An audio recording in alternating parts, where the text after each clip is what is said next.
Hi hello. അപ്പോൾ ഇതാണ് നല്ല ബീഫ് റെസിപ്പി ആയിട്ടാണ് വന്നിട്ടുള്ളത്. നമ്മൾ ഈ കറിയൊക്കെ വെച്ച ആദ്യത്തെ പീസസ് കഴിക്കാൻ ഇഷ്ടമില്ലാത്തവർക്ക് വേണ്ടിയിട്ടുള്ള റെസിപ്പിയാണ്.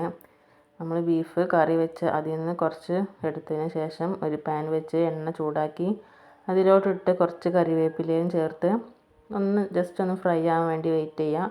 അതിന് ശേഷം പെപ്പർ പൗഡർ ഇടുക. ഇനി കഴുകി വൃത്തിയാക്കി വെച്ച വെളുത്തുള്ളി തൊലിയോട് കൂടെ ചതച്ച് നമുക്ക് അതിലോട്ട് ചേർക്കാം. നന്നായിട്ടൊന്ന് മിക്സ് ചെയ്യുക. എന്നിട്ട് ചെറിയൊരു സവാള എടുത്തിട്ടുണ്ട്, അത് ചെറിയ കനം കുറച്ച് അരിഞ്ഞ് അതും ചേർക്കാം. നന്നായിട്ട് വഴറ്റൊന്നും വേണ്ട, ജസ്റ്റ് ഒന്ന് ചൂടായാൽ മതി. ആവശ്യത്തിന് മല്ലിയിലയും ചേർത്ത് കുറച്ച് ടൊമാറ്റോ സോസും കൂടെ ചേർത്ത് കൊടുക്കുക. എന്നിട്ട് നന്നായി മിക്സ് ചെയ്ത് എല്ലാം കൂടെ മിക്സായി കഴിഞ്ഞാൽ 2 പച്ചമുളക് കട്ട് ചെയ്ത് ചേർത്താം.